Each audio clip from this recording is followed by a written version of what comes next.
Olá, pessoal. Bem-vindos ao primeiro Fórum Brasileiro Digital de Segurança do Paciente. Vamos compartilhar hoje, nesses próximos minutos, um bate-papo super legal com o professor Vitor Grabois. Eu sou Margarete Moraes, sou uma das responsáveis pela editoria do Fórum de Segurança do Paciente e Gestão de Saúde da Educativa. A Educativa é uma organização de educação e tecnologia formada por professores, educadores que acreditam muito na transformação pelo aprendizado. E também sou sócia da MMP Consultoria e Treinamento, que é uma organização voltada para a implantação de serviços de segurança e qualidade na área de saúde. As pessoas devem estar se perguntando, por que Fórum de Segurança? O que é Fórum SP?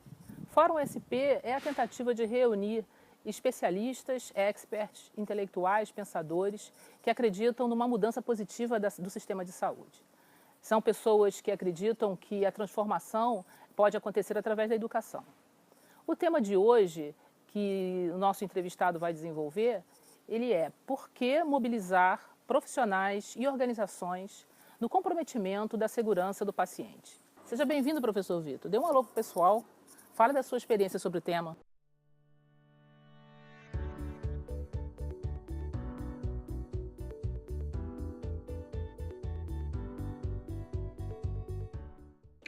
Olá, você que nos assiste. É um grande prazer estar aqui com vocês e nós gostaríamos também de agradecer o seu interesse pelo tema que está sendo debatido. Eu sou médico, pediatra e dediquei uma boa parte da minha vida profissional à gestão em saúde, seja como gestor e depois como docente e pesquisador. Na última década, eu venho trabalhando diretamente com a qualidade em saúde, mais focado na segurança do paciente e, nesse sentido, eu sou o coordenador executivo do Centro Colaborador para a Qualidade do Cuidado e Segurança do Paciente, o PROQUALIS. Professor, como o senhor vê a relação da fragilidade da gestão das instituições de assistência à saúde com os alarmantes índices de incidentes evitáveis no Brasil hoje? Eu acredito que existem vários fatores que contribuem para isso, né? Me parece que a gente não tem uma profissionalização da gestão hospitalar, da gestão em saúde. Os diretores mudam com muita frequência, muitas pessoas que assumem os cargos não têm uma preparação, uma formação específica e, na verdade, a própria segurança do paciente e a qualidade em saúde não são vistas, não são colocadas como um aspecto absolutamente estratégico, vital para a atuação das instituições. Então, me parece que há uma relação muito direta, porque aquilo que a organização consegue oferecer, ela depende muito da liderança, da qualidade da gestão, dos métodos que são utilizados e também o quanto essa organização consegue mobilizar os profissionais de saúde, consegue engajar e envolver os pacientes, os usuários das organizações de saúde. Então, me parece que fragilidade da gestão, insuficiências da gestão, guardam de fato uma relação muito direta com isso que a gente está chamando de índices verdadeiramente alarmantes quanto à qualidade do cuidado e particularmente à segurança do paciente. E os profissionais de saúde, eles podem ser responsabilizados? Qual é a responsabilidade desses profissionais nesse contexto? Me parece que a abordagem que é mais utilizada e que é hoje mais reconhecida como adequada, uma abordagem mais sistêmica, na verdade não olha só para o profissional. Olha para a liderança, olha para o paciente, olha para as condições de trabalho e também olha para os profissionais. Os profissionais, eles não dão conta apenas do cuidado seguro. Eles precisam fazer tudo a tempo e a hora, eles têm obrigações com o número de consultas, de procedimentos, não é? Então, o profissional, ele tem uma responsabilidade, mas antes de tudo, o profissional precisa ser apoiado. Apoiado de que maneira? Apoiado através dos processos educativos, apoiado em relação ao conhecimento das suas preocupações e dificuldades para exercer um cuidado seguro. né? O profissional, ele tem responsabilidade? Ele tem responsabilidade. Mas essa responsabilidade, ela precisa ser pensada e trabalhada no todo da organização. O que é esse todo da organização? São os processos de capacitação, são os processos, na verdade, a melhoria dos processos de trabalho, né? O suporte quando ocorre um evento adverso, o suporte ao profissional de saúde que é considerado como a segunda vítima. Então, não se trata de encontrar culpados e não se trata de uma responsabilização específica. Se trata de entender o papel do profissional, o papel decisivo do profissional. Mas esse papel, ele precisa de um suporte da liderança e esse papel, ele precisa estar enquadrado dentro de uma priorização da segurança do paciente, uma valorização disso dentro do portfólio da empresa, da instituição. E nesse sentido, então, o profissional ele vai estar muito mais engajado, alguma coisa que não é só a vontade dele, não é só o conhecimento dele, mas é um contexto institucional que facilita muito esse engajamento e esse trabalho adequado. Agora, o senhor considera que a segurança do paciente, esse movimento, ele pode ser usado como uma bandeira nacional da melhoria do sistema todo? A segurança do paciente pode ser, esse movimento agora, atual, ele pode ser a nossa chance de melhorar o sistema? Eu acredito que sim, porque se nós pensarmos numa estimativa de que nós temos pelo menos 1.200.000 eventos adversos hospitalares, dos quais aproximadamente 70% são evitáveis, nós estamos frente a um quadro que absolutamente precisa ser modificado, né? Isso é a primeira coisa. A segunda é que é um direito do cidadão, é um direito do usuário dos serviços de saúde ter um cuidado seguro. Bom, eu me interno para fazer uma cirurgia no meu braço, no membro superior direito, essa cirurgia não pode ser realizada à esquerda, né? Eu estou numa maca, eu estou numa cama e eu me levanto, eu não posso cair da maca. Então, são direitos básicos. O direito ao cuidado seguro é um direito básico, como é o direito ao acesso, como é o direito a um cuidado efetivo. E o terceiro ponto é que a segurança do paciente ela tem aspectos muito importantes, porque quando a gente olha para a segurança, a gente olha para condições de trabalho, a gente olha para financiamento, a gente olha o quanto os processos de trabalho são mais simples, são padronizados, o quanto a liderança está engajada. Então, pensar numa transformação não exclusiva, mas muito calcada na segurança do paciente, significa mexer em vários pontos do sistema de saúde como um todo e vários pontos das organizações de saúde também. Acho que a segurança ela é um direito básico, e se ela é um direito básico, ela tem que estar na frente, ela tem que ser mobilizadora, ela pode ser mobilizadora. O senhor falou sobre o cidadão, o paciente. A saúde é um direito do cidadão. O paciente pode interferir ou o paciente pode participar do movimento da segurança do paciente? Como é que o senhor vê a participação do cidadão nesse movimento? Bom, eu vejo com muito bons olhos. Existem hoje já muitas evidências científicas mesmo, trabalhos científicos produzidos, mostrando o papel do paciente como uma barreira à ocorrência de eventos adversos. O paciente tem muito a dizer, ele pode, se está vendo alguma coisa que ele pressente que é um erro, que ele... mas esse não é o remédio que eu costumo fazer, a dose que eu faço é de 20 miligramas, não é de 40, em geral eu faço isso via endovenosa, não é intramuscular, enfim, coisas muito básicas.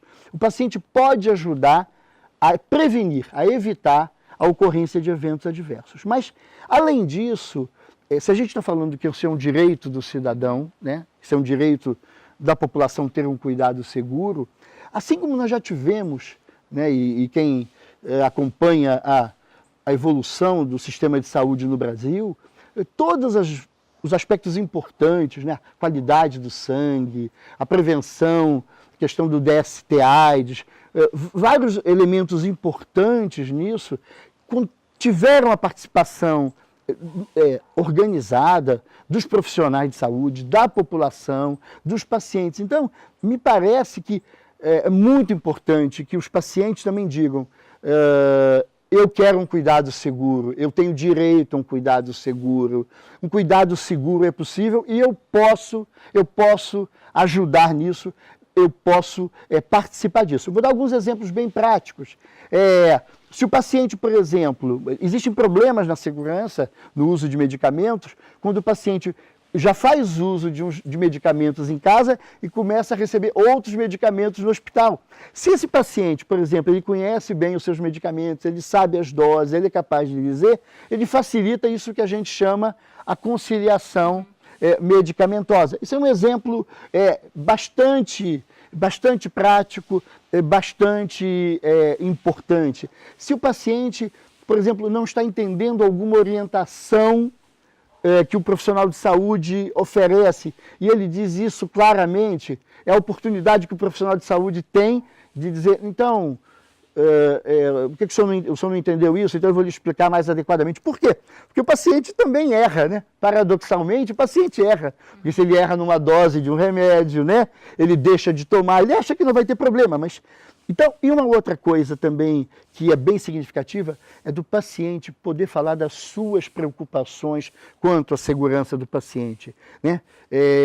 Será que essa cirurgia vai correr bem? Quais são os riscos que eu corro em fazer essa cirurgia? Essa medicação que eu estou tomando, será que ela pode produzir algum efeito? Eu vou falar de mim mesmo. Há 2 anos atrás eu fiz uma cirurgia e tomei alguns remédios no hospital e eu já tomava outros remédios em casa. E eu cheguei a ficar preocupado e pude expor um pouco das preocupações.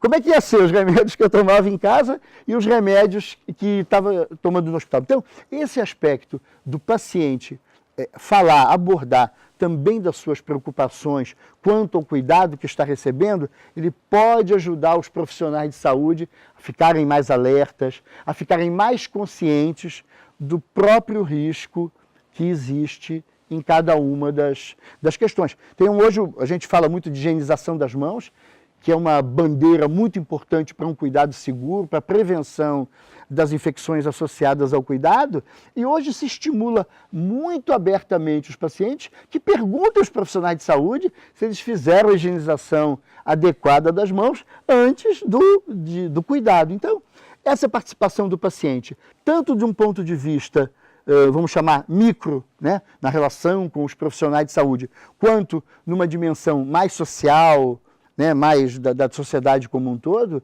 ela é muito importante. O usuário do sistema, o paciente, as famílias, né, os familiares, têm muito a colaborar e têm muito a ajudar nessa mobilização por uma consciência maior dos riscos que estão envolvidos no cuidado, na assistência à saúde. Essa é uma questão ainda não resolvida. Aquilo que eu abordei há poucos minutos, falando do volume de eventos adversos, muitos profissionais de saúde, muitos gestores ainda não têm uma consciência adequada dos perigos e dos riscos envolvidos na assistência à saúde. O senhor falou sobre o protagonismo do paciente no cuidado. Esse é um requisito fundamental hoje, né, para avaliação da qualidade na assistência hoje. Com a recente regulamentação ou a recente legalização da implantação do Programa Nacional de Segurança do Paciente, uma coisa nos inquieta. A segurança do paciente, ela é uma questão legislativa, é uma questão da ponta da caneta do legislador, ou é uma questão de educação? Qual é a sua opinião sobre isso? Eu diria que existem muitos fatores envolvidos. Bom, esses 2 fatores, eles são bastante importantes. Quer dizer, quando o legislador define o volume de recursos que vai ser entregue à saúde ou que vai ser entregue à segurança do paciente, é claro que isso tem um impacto direto sobre as ações que poderão ser feitas, né? Os insumos que existirão nas instituições de saúde, sobre os processos de capacitação.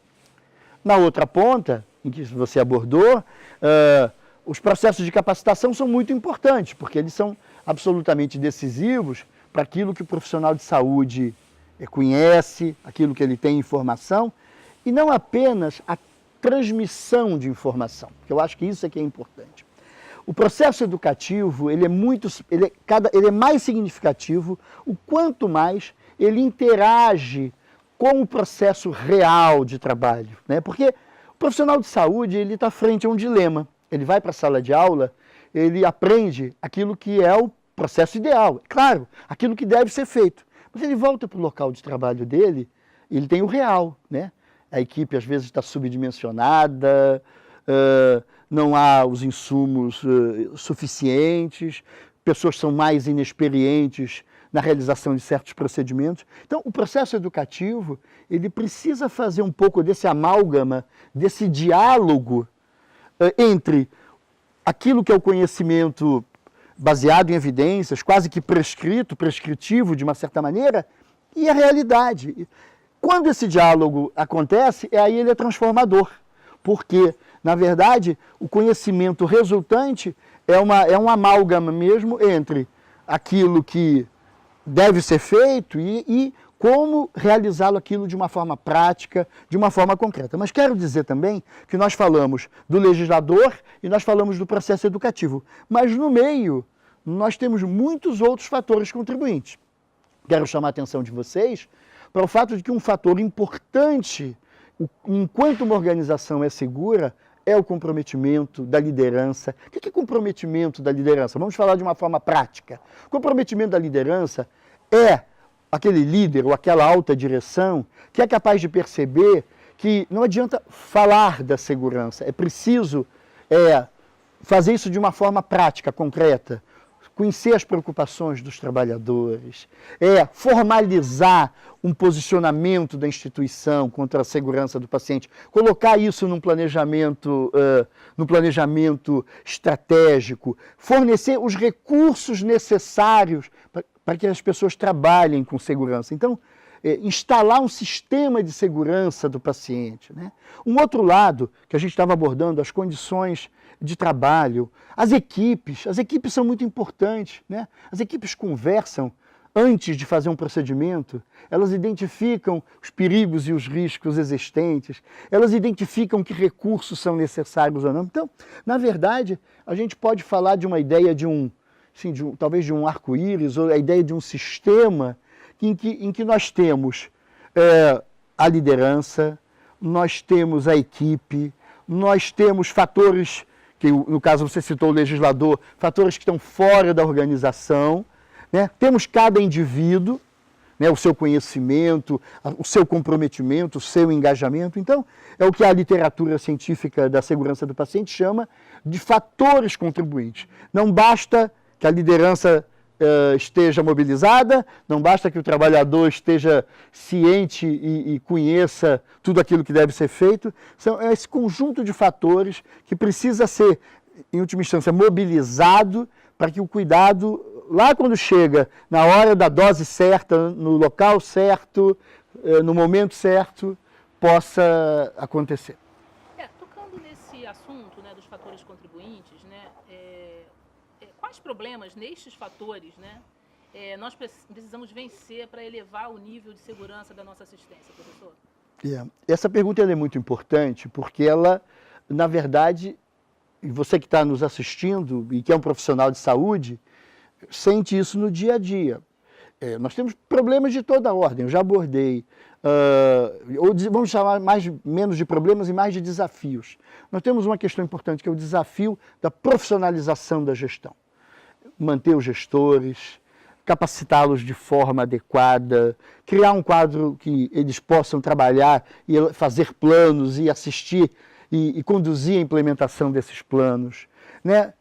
Quando a gente fala do trabalhador, do profissional de saúde, oferecer um processo educativo permanente e sistemático, né? Quando a gente fala das equipes, o tempo de reunião de uma equipe não é um tempo perdido, né? Nós não podemos ter uma visão produtivista, olhando apenas para a produtividade. As equipes precisam se reunir, precisam conversar, precisam falar das suas preocupações quanto à segurança do paciente. Então, o favorecimento do trabalho em equipe, o favorecimento dos processos de comunicação, eles são muito importantes. Padronizar a comunicação, dar espaço para que as pessoas possam conversar, diminuir o peso da hierarquia, porque muitas vezes um profissional de saúde, como um técnico de enfermagem, ele está com uma preocupação, enfim, é importante numa cirurgia, né? em que o instrumentador está vendo que um monte de compressas cheias de sangue, um volume enorme, estão sendo retiradas dali do campo cirúrgico e o cirurgião está ali completamente focado na cirurgia. Se esse profissional de saúde, se esse instrumentador, que na hierarquia ele está mais para... Ele não tem o peso que o cirurgião tem, se ele não tiver num ambiente em que ele possa falar, dizer, olha, doutor Vitor, o paciente está sangrando muito, de repente o cirurgião está completamente focado na cirurgia e aquela observação que é extremamente importante para que se tomem atitudes, no sentido de evitar que o paciente complique e piore, poderão não ser ouvidas, poderão gerar uma irritação. Então, o aspecto da comunicação e do trabalho em equipe tem sido apontados cada vez mais como absolutamente decisivos. Para comentar, né? São realizadas em torno de 250 milhões de cirurgias por ano em todo o mundo. E, na verdade, cada vez mais se diz o seguinte, as técnicas cirúrgicas vão evoluindo, né? Mas ainda assim ocorrem muitos eventos adversos. Pelo menos 2/3 dos eventos adversos em hospitais têm a ver com pacientes cirúrgicos. Ao que se atribui essa ocorrência? Não a capacidade dos cirurgiões ou dos profissionais, mas muito mais as deficiências do trabalho em equipe, da comunicação, o não falar das preocupações, ou as preocupações em relação à segurança são faladas, mas não são respondidas, ou então só quando a coisa chegou numa urgência é que se toma uma atitude. Então, me parece que no âmbito do trabalho em equipe há muita coisa para se fazer. E também é preciso dizer o seguinte, também num exemplo bem prático, quando a gente vai implementar um checklist da cirurgia segura, o checklist ele vai fazer a verificação de uma série de pontos, né, como antibiótico, terapia profilática, o funcionamento dos equipamentos. Mas a instituição precisa dispor de sistemas e de protocolos e de políticas voltadas a essas áreas que um checklist, por exemplo, vai enfrentar, vai controlar. Então isso é muito importante para dizer o seguinte, as práticas seguras, elas são absolutamente decisivas, elas são o que tem de mais importante, né? Higienização adequada das mãos, prevenção das quedas, prevenção da úlcera por pressão, uso correto de medicamentos. Mas tudo isso para acontecer de maneira sustentada, sistemática, confiável. Quer dizer, o que é o confiável? Cada vez que eu preciso fazer um cuidado seguro, tudo está ali para proporcionar esse cuidado seguro. Mas tudo isso depende da existência de sistemas e protocolos e normas bastante bem estabelecidas, se possível por escrito, para que de fato, assim, é uma coisa constante. Porque, para quem é profissional de saúde, muitas vezes sabe disso. De manhã o cuidado é um, à tarde é outro, à noite é outro, e os finais de semana ainda é completamente diferente. Mas isso tem problemas para a segurança do paciente. Então, nós precisamos, na verdade, ter um assentamento muito importante, uma base muito importante na gestão, para que tudo isso que a gente está falando seja absolutamente sustentável, aconteça o tempo todo e de uma maneira, como se fala, né? 7 dias, em 7, 24 horas por dia. Para finalizar, professor, a gente sabe que os profissionais de saúde estão hoje trabalhando em sistemas de gestão completamente díspares, né? Existem ambientes extremamente organizados e contemplando isso que o senhor falou, a padronização da assistência, e existem ambientes onde isso ainda é muito incipiente. Qual é a dica que o senhor dá para o profissional no movimento da segurança do paciente, em ambientes adversos a essa temática? Olha, me parece que a gente precisa comentar uma coisa de maneira muito clara. O Brasil, e um pouco diferente de outras instituições, de outros países, o Brasil tem um elevado número de hospitais com menos de 50 leitos e mesmo com menos de 100 leitos. Os hospitais com menos de 100 leitos chegam a mais de 60%. Significa dizer que por melhor que seja esse profissional, por mais preparado que ele seja, o hospital muitas vezes não conta com a estrutura mínima para produzir um cuidado seguro. Então, existe uma reflexão importante, né, que não é o foco do nosso debate aqui, mas que precisa ser feita, é o que efetivamente nós vamos considerar como hospital. O segundo ponto é que, de fato, nós precisamos avançar muito nisso que a gente chama qualificação do sistema de saúde. E eu vou falar de uma coisa muito clara. Nós temos apenas 4,6% dos hospitais brasileiros são acreditados. O que significa dizer, traduzindo isso em miúdos, de um ponto de vista prático, que apenas 4,6% dos hospitais alcançaram um determinado padrão ou alcançaram uma determinada avaliação que corresponde a dizer, não, eu atinjo tais e tais e tais, esse conjunto de padrões. Isso é importante. Então, a acreditação não é a única estratégia, não é a única modalidade de qualificação das organizações de saúde, mas é um parâmetro importante. O terceiro ponto, que eu acho que precisa ser enfrentado e precisa ser falado, é que há uma necessidade de mais recursos para a saúde, seja para o setor público, seja para o setor privado, mas esse volume de recursos também, ele precisa obedecer a uma governança, né?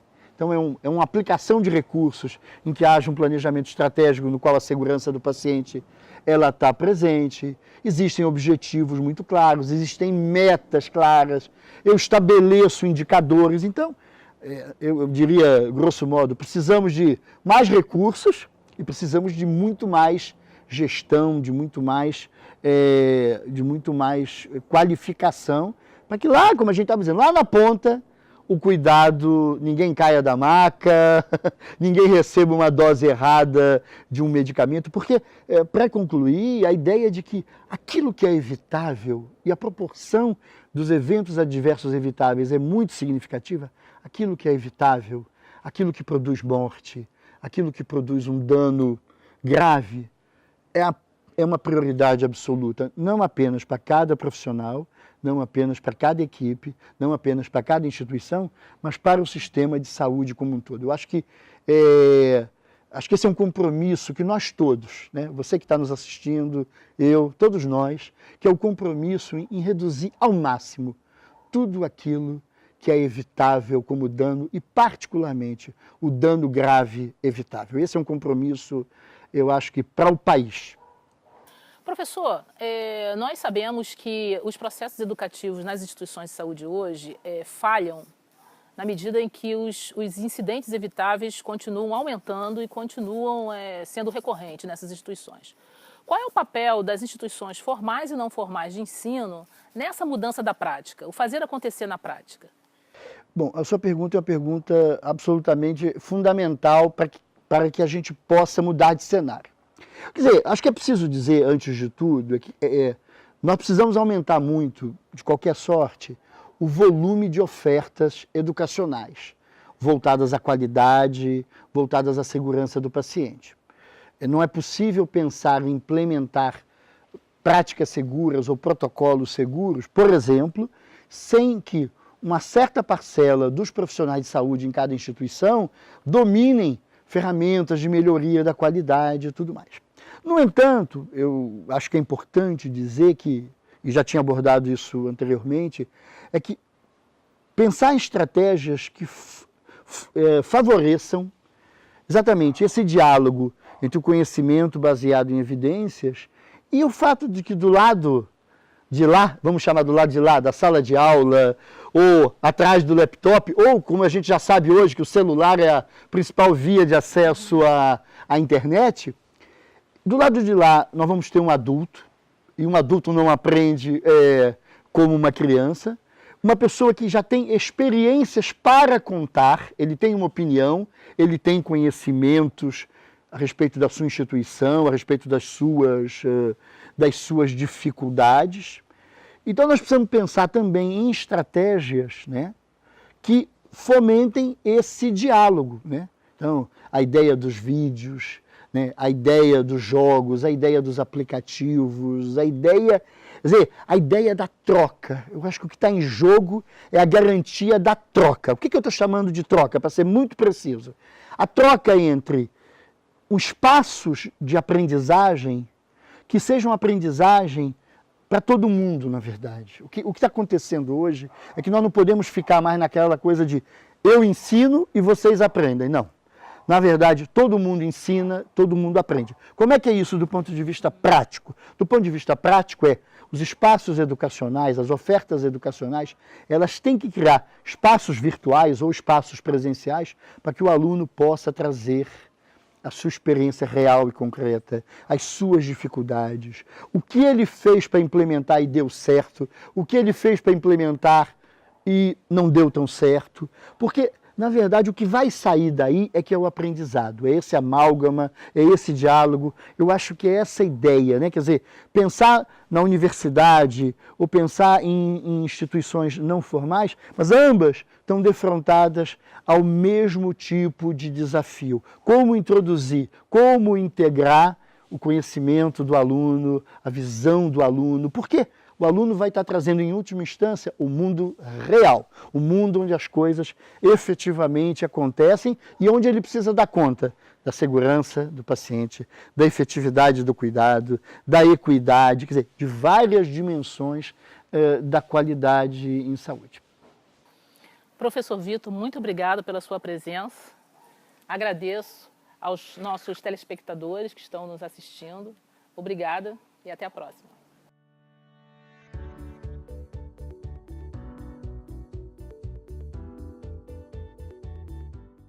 Olá, pessoal. Sejam bem-vindos ao primeiro Fórum Brasileiro Digital de Segurança do Paciente. Eu sou Margarete Moraes e vou compartilhar com vocês alguns minutos muito agradáveis com o nosso entrevistado de hoje, Dr. Márcio Maranhão.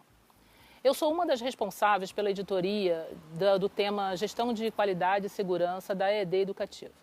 Essa empresa ela é formada por educadores e professores muito interessados e empenhados em transformar a sociedade a partir do aprendizado. E também sou sócia da MMP Consultoria e Treinamento, uma empresa com vasta experiência na implantação de sistemas de gestão e segurança do paciente. Gostaria primeiramente de agradecer a todos que estão nos assistindo e também ao nosso ilustre convidado de hoje. Vocês devem estar perguntando, o que é o Fórum SP? O Fórum SP é uma reunião de expertises, é uma reunião de pessoas interessadas numa mudança positiva do sistema de saúde. O sistema de saúde hoje no Brasil está saudável? É uma pergunta que todos os profissionais se fazem e buscam respostas, né?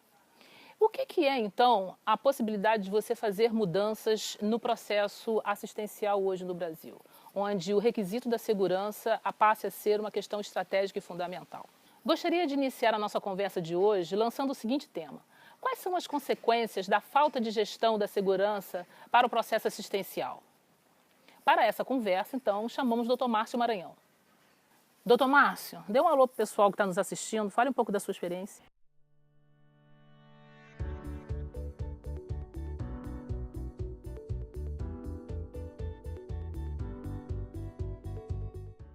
Boa tarde, Margarete. Boa tarde a todos.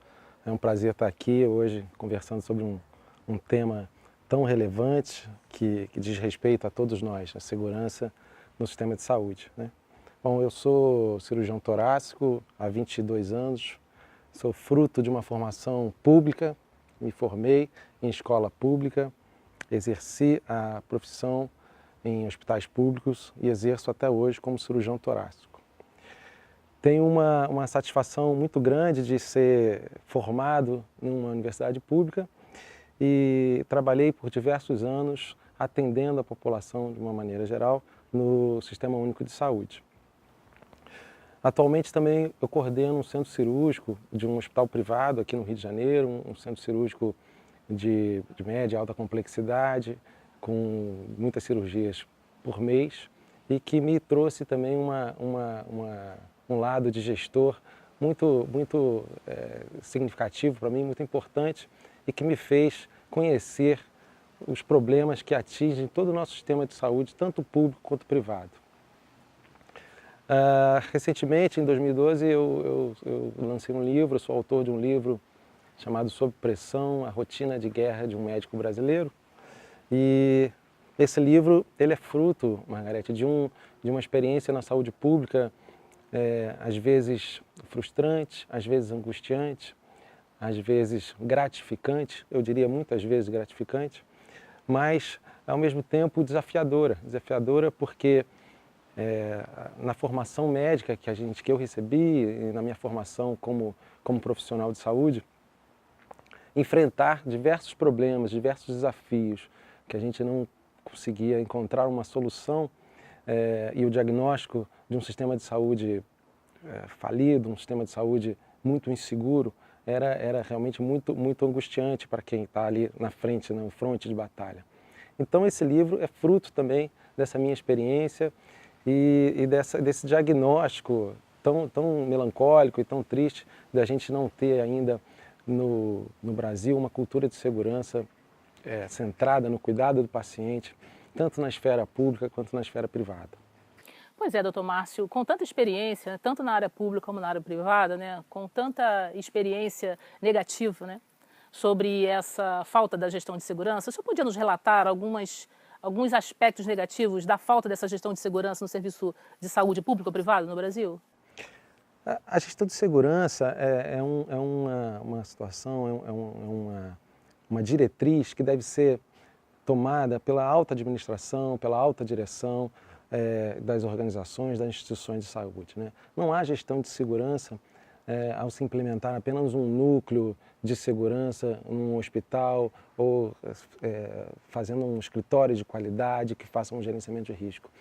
A gestão de segurança ela tem que ser um pilar, ela tem que ser um norte, ela tem que ser uma diretriz de uma instituição de saúde. Não há gestão de segurança se não houver uma orientação, eu diria, de cima para baixo.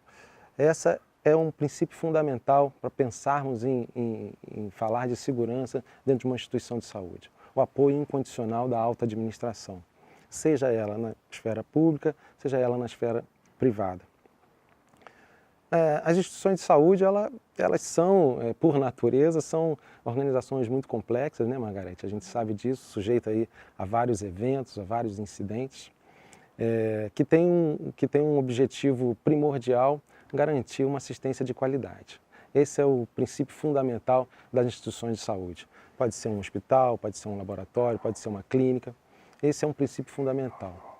E para a gente e a segurança ela está dentro desse grande guarda-chuva que é a qualidade. A gente pode avaliar a qualidade de diversas formas. A gente pode avaliar a qualidade através da sua eficiência, através da sua eficácia, através do tempo hábil em que o tratamento é instituído.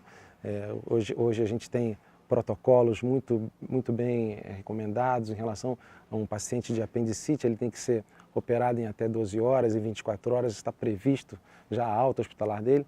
Então, existem já alguns critérios que estabelecem bem assim, se um serviço, a prestação de serviço, ela é de boa qualidade ou de baixa qualidade. E a segurança nada mais é do que um subconjunto da qualidade, né?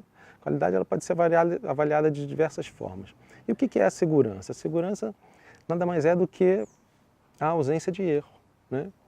Essas minhas experiências todas em hospitais privados, a gente percebe, a gente se defronta com diversos casos em que é nítido, é fácil de perceber um erro. Não que necessariamente tenha trazido algum dano para o paciente, mas o erro era notório ali, o risco era um risco iminente para aqueles pacientes, né? E não havia nenhuma cultura, não havia nenhuma orientação, nenhuma recomendação para aquele erro, às vezes identificado, outras vezes, na maioria das vezes, eu diria, não identificado ou não percebido. Houve um erro, mas não trouxe dano, então deixa o erro quieto ali, ninguém relata o erro, ninguém reporta o erro, ninguém aprende com aquele erro, né? Então, o que a gente percebe, né, nas instituições de saúde hoje, ainda um movimento ainda tímido em relação a isso. E as consequências são inúmeras, consequências que vão desde de um dano adverso grave, um evento sentinela, até danos menores, né? E até os quase erros, os chamados near miss, que a gente perde a oportunidade de estudá-los e investigá-los a fim de prevenir novos acidentes, eventos adversos e a fim também de mitigar as consequências. Então, acho que são inúmeras as consequências quando a instituição de saúde não tem uma gestão de segurança como balizador do seu valor, da sua diretriz máxima. Passam de 7, né? Passam de 7. Passam de 7. Pensando no sistema de saúde de uma forma mais ampliada, né, extrapolando as unidades de saúde, pensando que nós temos cidadãos envolvidos, fornecedores, né, temos profissionais autônomos, profissionais privados, profissionais públicos, enfim, temos um sistema complexo que extrapola os muros do hospital ou da unidade de saúde. Pensando nesse sistema ampliado, será que alguém ganha? Nós sabemos que muitos perdem, né? Então, na verdade, quem ganha e quem perde com a não segurança? Olha, Margarete, a saúde é um bem de todos, né? Então, e a insegurança não é um problema inerente ao Brasil, a insegurança é um problema mundial, que tem um alto impacto social enorme, com repercussões trabalhistas, né? Atinge a classe economicamente ativa e um custo financeiro colossal, imenso, né? A gente aqui no Brasil ainda tem números ainda muito frágeis, assim, poucas publicações, poucos estudos ainda em relação a isso, estamos ainda num estado ainda incipiente de investigação dos eventos sentinela, dos quase erros. Isso ainda é uma cultura ainda muito principiante ainda aqui no Brasil, infelizmente. Até em relação à publicação, pesquisa, números, a gente precisa conhecer melhor qual é o grau de insegurança que nós temos no nosso sistema de saúde. Nos Estados Unidos isso é muito reconhecido e a gente utiliza números americanos para balizar os nossos hospitais, para balizar os nossos eventos, para fazer essa comparação. De uma maneira geral, eu diria que todos perdem. Todos perdem. O setor de saúde ele tem vários participantes, mas se considerarmos a saúde como um bem comum a todos, quando se há uma insegurança em todas as partes desse sistema, e todo o sistema, todas essas partes são tão importantes quanto o resultado final, a gente não pode de maneira nenhuma olhar o sistema de saúde de forma leviana, olhar o sistema de saúde de forma fragmentada, porque isso é um campo fértil para a insegurança. Eu acho que, de uma maneira geral, todos perdem. Eu não vou citar aqui quem ganha, eu acho que quem ganha é uma população muito pequena, que aposta no erro. Hoje a gente tem um caminho, sem julgar o mérito, mas a judicialização hoje na saúde é um caminho que está sendo seguido, mas que talvez não traga o benefício para o sistema, não reverta insegurança para o sistema de saúde. A judicialização é um caminho sem volta, ela existe, mas talvez para a nossa discussão hoje, ela talvez não tenha uma contribuição muito importante. Um erro, uma falha, um evento adverso, ela compromete a carreira do profissional? Você acha que esse panorama mudou hoje? Hoje a carreira do profissional está mais comprometida? Ou há um impacto maior na carreira do profissional caso haja um erro onde o nome dele esteja envolvido? Sim, eu acho que na ocorrência de um evento sentinela, o profissional envolvido, não só o profissional envolvido, mas também a instituição envolvida, considerando que um evento sentinela nunca é um erro isolado, é sempre tem uma causa multifatorial. Eu acho que a consequência mais fácil talvez seja a mais direta, a mais facilmente percebida, seja ali para o profissional diretamente envolvido ali, o profissional da ponta, que está ali na linha de cuidado. Esse certamente vai sofrer prejuízo para a carreira dele, um abalo psicológico, uma repercussão na sua formação, sem dúvida nenhuma.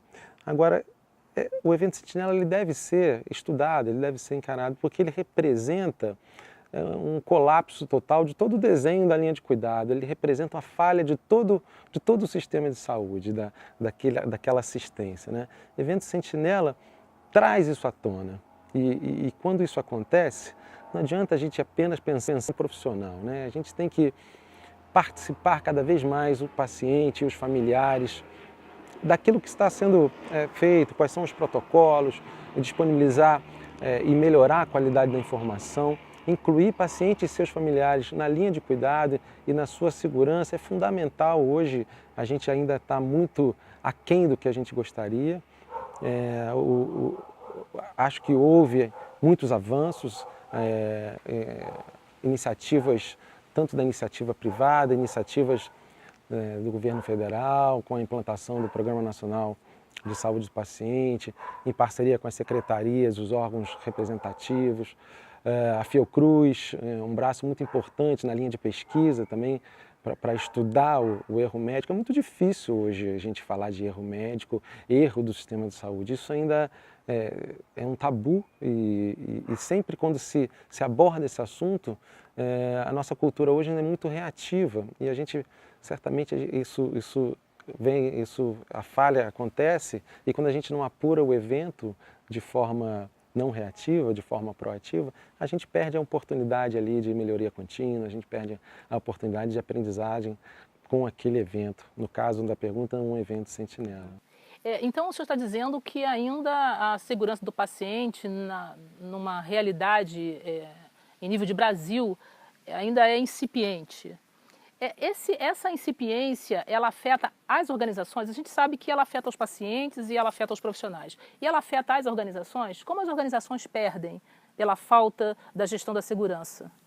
Sim, as organizações, acho que a imagem da saúde do Brasil, inicialmente falando da saúde pública, a imagem, ela tem uma imagem no exterior, estigmatizada, maculada de diversas maneiras, né? A gente tem um sistema hoje único de saúde colossal, imenso, universal, para 150 milhões de brasileiros, que tem programas de excelência, como o programa de tratamento da AIDS, vacinação, o programa de transplantes, e também distorções, inadequações e injustiças também colossais.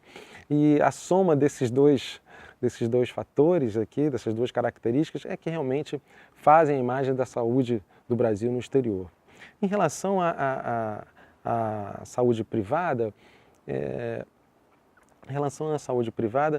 a incipiência da gestão de segurança, ela contribui para um deterioramento da imagem daquela instituição, né? As instituições de saúde são prestadoras de serviço em saúde, né? E qualquer gestão de segurança, que seja uma gestão de segurança ainda acanhada, tímida, traz para aquela instituição um risco muito grande.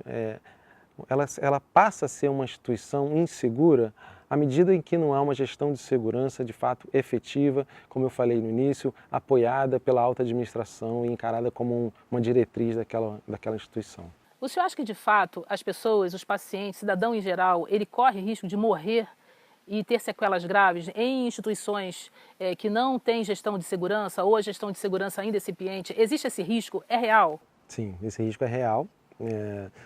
Quando a gestão de segurança ainda é uma gestão de segurança falha, onde ela ainda não tem o poder de fato de mudar a postura, de fazer com que os profissionais se sintam engajados naquele cuidado, eu acho que o sentido de pertencimento do profissional de saúde, ele tem que se sentir parte daquela linha de cuidado. Enquanto uma instituição de saúde não tem isso ainda consolidado, onde não tem uma cultura de segurança consolidada, aquela instituição, ela é uma instituição insegura.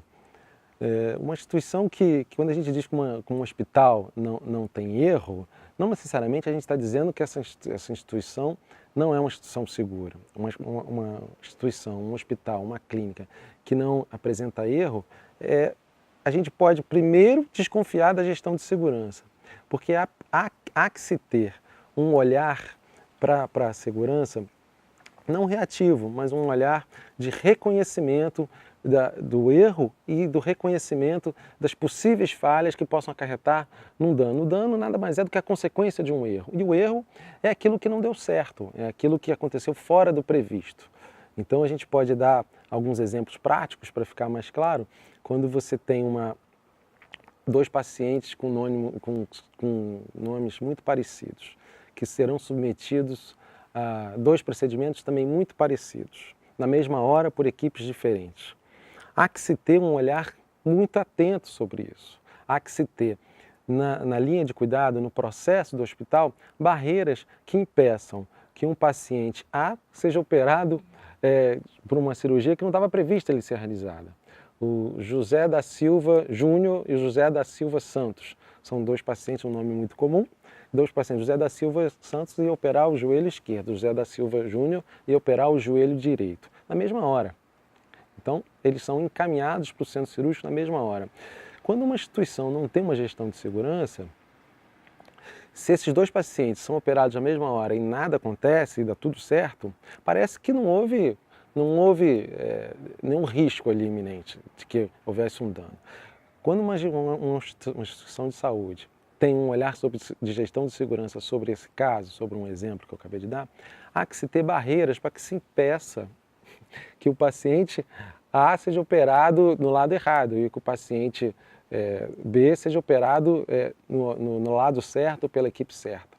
Então são ferramentas, são protocolos, são um gerenciamento de riscos, são bundles, são linhas de cuidados que deve haver numa instituição de saúde que visa justamente prevenir os danos e mitigar as consequências. Doutor Márcio, qual é a dica que o senhor dá para os profissionais se protegerem em relação aos erros e às suas consequências?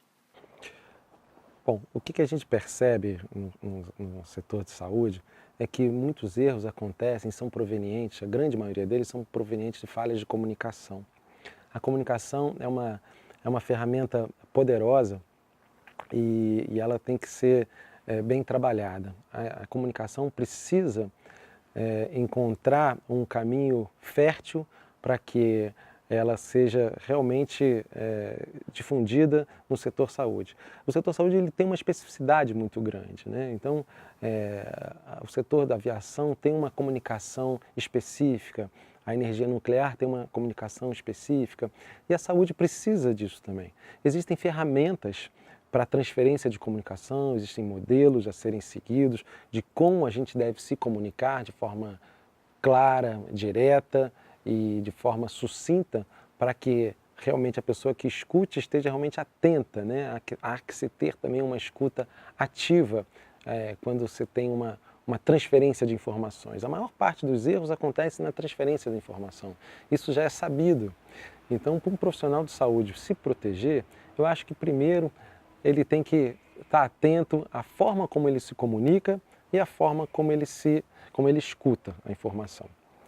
Além disso, Margarete, eu acho que a postura do profissional de saúde envolve hoje uma coisa que está muito ausente, que é a empatia. É o olhar através do paciente, é o cuidado centrado no paciente. Acho que isso é fundamental, a segurança passa por isso. Não existe instituição segura se não tiver esse olhar com cuidado centrado no paciente, esse é um modelo de cuidado, isso é uma mudança de paradigma também. Eu acho que isso é uma dica importantíssima, a empatia. Acho que essa é a melhor dica de todas. Doutor Márcio, como o senhor vê o papel das escolas ou dos ambientes formais de educação de saúde e também dos ambientes educacionais não formais na diminuição das consequências negativas dos erros? O senhor acha que há uma relação entre essas duas instâncias, ou esses dois elementos do sistema? Sim, sem dúvida. Acho que a inclusão desse tema nas escolas, tanto de graduação como pós-graduação, formais, não formais, a inclusão desse tema de segurança, ela é extremamente necessária e isso já houve alguns avanços em relação a isso. O Programa Nacional de Segurança do Paciente prevê isso e coloca isso na agenda de algumas escolas. Não é o suficiente, porque a formação técnica só não é suficiente para prevenir as consequências negativas. Há que se ter também um treinamento com simulações realísticas, uma abordagem mais humanista, a empatia. Eu acho que a formação não técnica também tem que ser contemplada por essas escolas, tanto na educação formal quanto no ambiente informal, eu diria.